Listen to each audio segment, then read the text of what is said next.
Assalamualaikum warahmatullahi wabarakatuh. Saya Afdalur Rahman dari kelas 10B Farmasi Industri. Di video kali ini saya akan menjelaskan reproduksi virus daur lisis daur lysogenetik. Secara garis besar, virus menyebar melalui dua daur, yaitu lisis atau daur litik dan daur lysogenetik.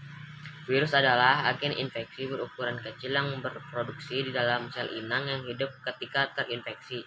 Sel inang dipaksa untuk menghasilkan ribuan salinan identik virus asli yang cepat. Virus sendiri tidak memiliki sel pembentukan virus-virus baru berlangsung dalam sel inang yang terinfeksi.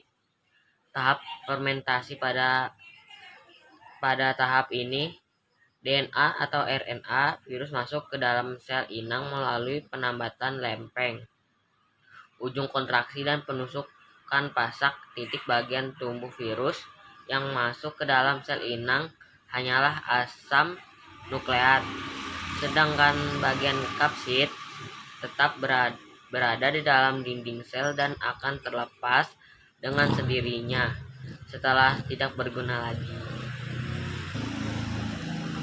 Daur litik adalah siklus reproduksi atau replikasi genom virus. Pada akhirnya akan menyebabkan kematian pada sel inang. Tempat kematian pada sel inang virus adalah hanya dapat melakukan replikasi pada siklus ini, atau dengan kata lain disebut dengan virus virulen. Pada daur litik terdiri dari 5 tahap sebagai berikut. Yang pertama, tahap adaptasi. Pada tahap ini, bagian ujung ekor virus reseptor menempati pada dinding sel bakteri. Proses penepelan ini hanya terjadi pada virus tertentu. Jadi, dengan kata lain, proses penempelan virus bersifat sangat khas. Tahap lisis. Pada tahap ini kerja enzim lisozim tidak hanya untuk melubangi dinding sel inang saja, tetapi juga membuat dinding sel mengalami pepecahan. Di akhir fase reproduksi virus, pepecahan dinding sel kemudian diikuti oleh pelepasan virus-virus baru yang telah siap melakukan replikasi ulang dengan menemukan sel inang baru. Tahap perakitan. Setelah melalui tahap ketiga, tahap selanjutnya merupakan perakitan tubuh virus yang masih terpisah-pisah, seperti kepala, ekor, dan serabut ekor, menjadi virus yang utuh. Selain itu, kasih itu yang terbentuk juga kemudian diisi oleh DNA atau RNA, sehingga proses reproduksi berhasil menciptakan virus baru. Tahap sintesis atau replikasi. Proses yang terjadi pada tahap ini adalah penghancuran DNA sel inang sehingga membuat sintesis DNA bakteri berhenti bekerja.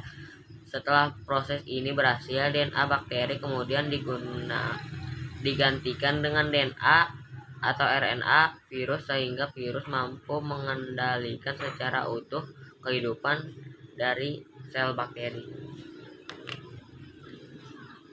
Kedua, ada daur lysogenetik. Kurang lebih ada 8 tahap.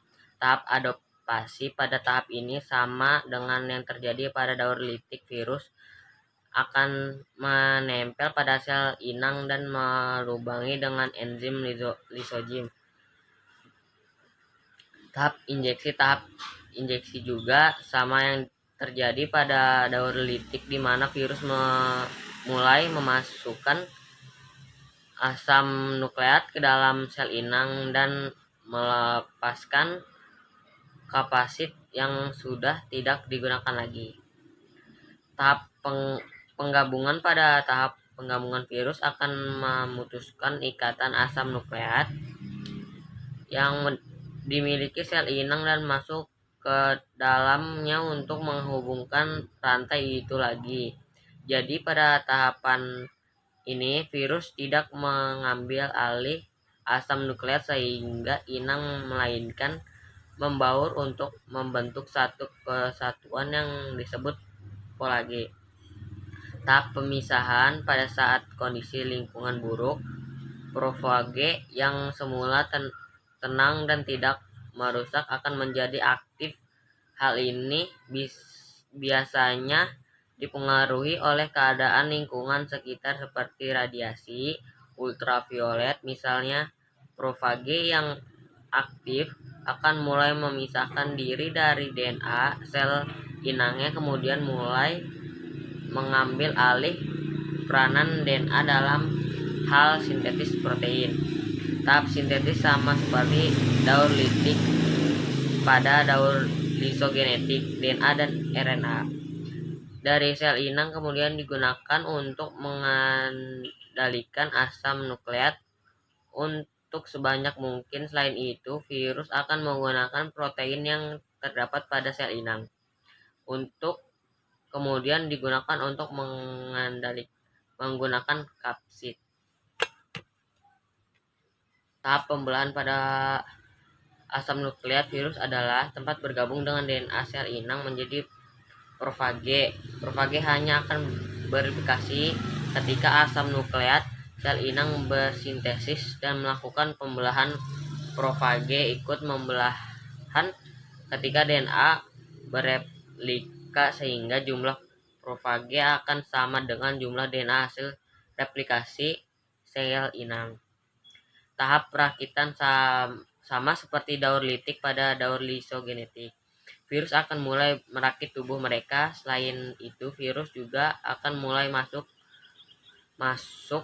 ke asam nukleat DNA atau RNA ke dalam kapsid yang telah terbentuk. Setelah itu proses ini selesai, maka terbentuklah virus yang baru yang telah sempurna. Tahap lisis merupakan tahap akhir dari daur lisogenetik sempurna, di mana virus-virus mulai dibebaskan dari sel inangnya secara eksplosif dengan menggunakan enzim lisozim yang digunakan untuk menghancurkan sel inang.